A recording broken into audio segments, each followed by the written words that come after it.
All right, so let's ignore the elephant in the room and get right to this video.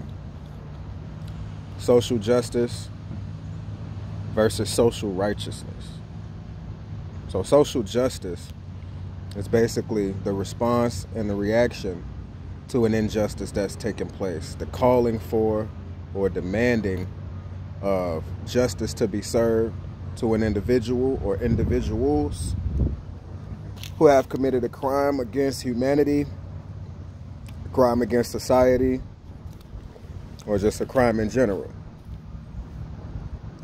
Social justice has a lot of advocates as of right now, today.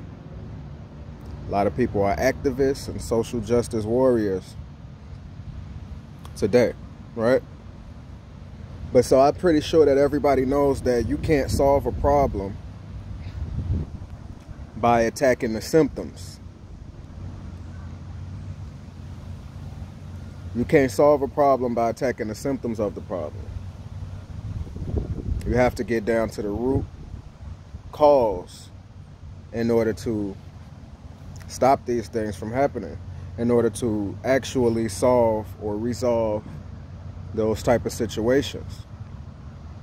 So when we look at social justice in and of itself cannot be the answer, because social justice in its nature is just a response. It's a reaction to an injustice or something that has happened. So my thing is, what I'm saying is that this is not a concept that I created on my own. It's something that I heard, and it's something that I was just meditating on in my prayer time. But my thing is, instead of this social justice movement that we have right now, what if we had a movement of social righteousness? Now, what is righteousness exactly? Well, the real biblical definition of it would be right standing with God, right? To be in right standing with God, meaning to be in accordance with His will. Now, we could broaden that up a little bit and just pull it down to a surface value of just integrity, honor, nobility. You know, I call myself Sam Noble, not because I consider myself to be some noble person, but I call myself that because it's an aspiration. You know, it's a reminder for me every day to try to aspire to do things that are noble, that are honorable, that are real, that are respectable. You know what I mean? And so righteousness would be basically, in broadening it up, to move with integrity, to move with respect, not only to yourself, but to other people, to move in honor, to do things that can be praised, that would be praiseworthy, right? And number one, to do things that would be right before God's eyes. You know what I mean? So social righteousness would be what? That would be all of us as individuals coming together and holding each other accountable to that set standard, to a level of integrity, to a level of honor and nobility. Not just holding each other accountable, but also assisting in making sure that everybody around us is holding up to that standard and living a certain way. You know what I mean? So I believe that a social righteousness movement is much more powerful and much more effective than a social justice movement, which in and of its own nature can only exist after an injustice is taking place. But what about the preventative measures? How do we prevent these things from happening? And that's where social righteousness comes in at. See, social righteousness is a police officer standing up and telling a fellow police officer, the way that you handling this individual is not proper. The way that you handling this individual is not ethical. Social righteousness would be police officers standing up and saying, you know, no, all of us are not this way, and we fully condemn this or we fully condemn that. You know what I mean? Social righteousness is trying to save a life and willing to give your own life in righteousness if that's what it takes. See, me, I don't mind losing my life for something righteous, or losing my life for trying to save another person's life. You know what I mean? I believe that it would be better for me to die in trying to save somebody else, or trying to do something righteous, trying to do something that's honorable, trying to do something that I know God would want for me to do. I'd rather die in that state, you know, than to die in a cowardly state or in a fearful state. You know what I mean? Trying to save my own life. Now, everybody ain't like that, and that's cool. You know, I understand that.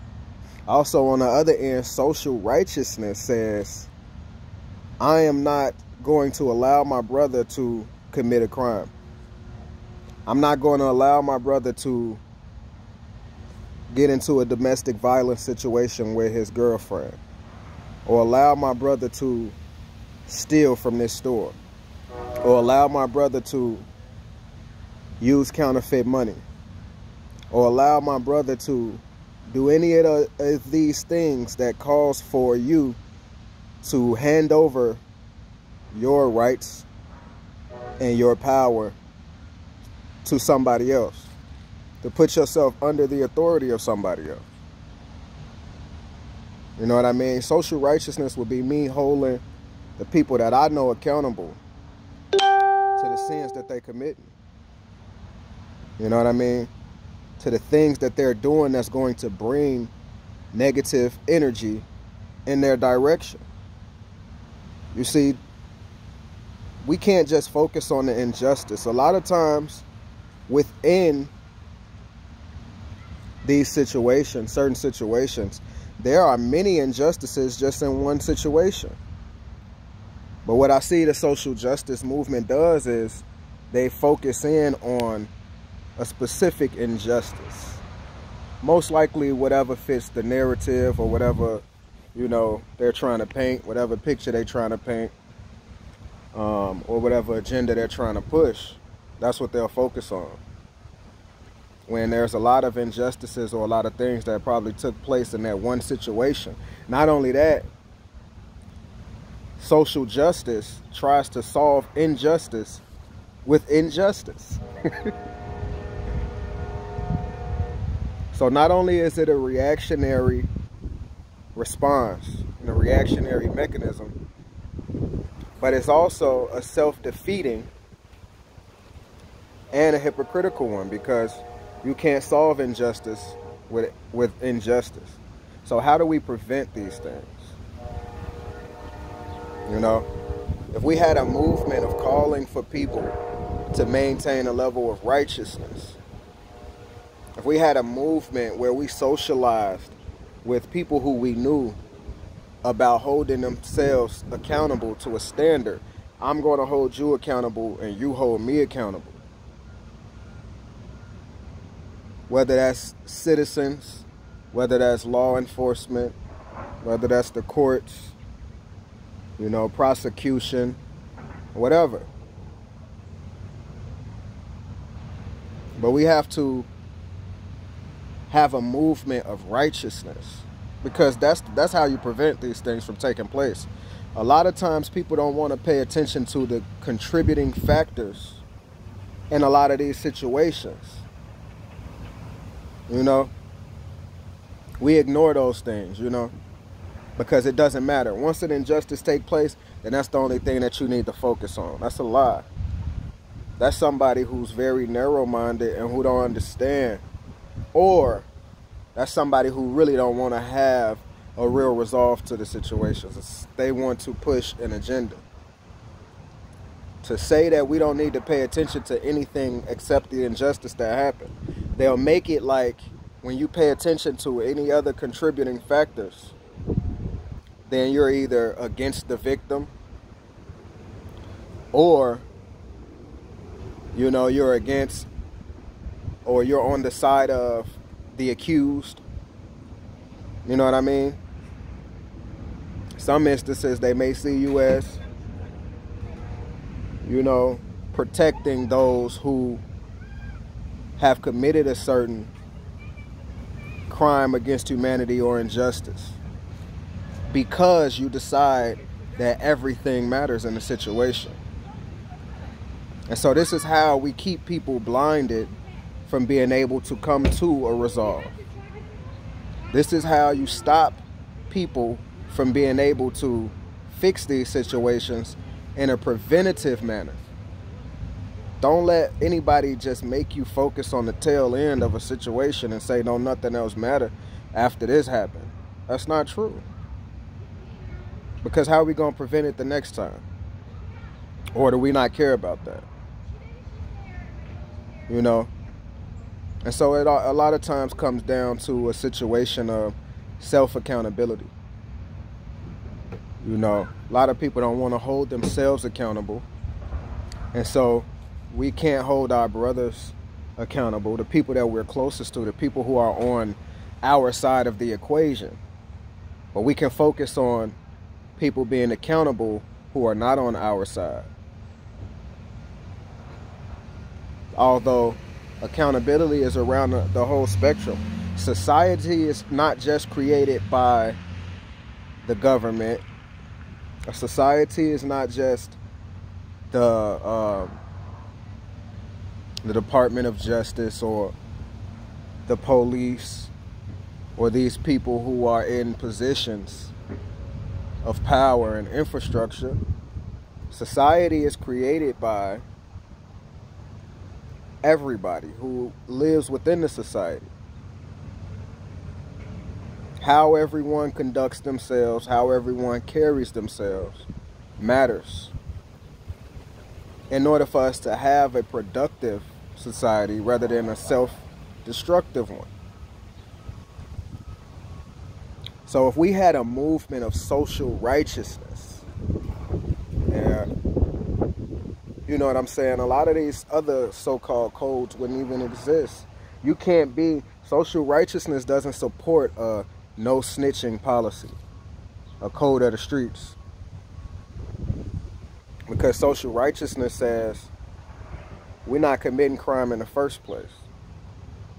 We're not harming each other. We're not selling drugs to each other. You know what I'm saying? We're not doing those things for there to be a situation where somebody is harmed or there's something to even snitch on. You know what I mean? So I can, if a situation does occur, social righteousness says that we want to purge out all of this wickedness. We want to purge out the evil. We don't want for these situations to continue to happen.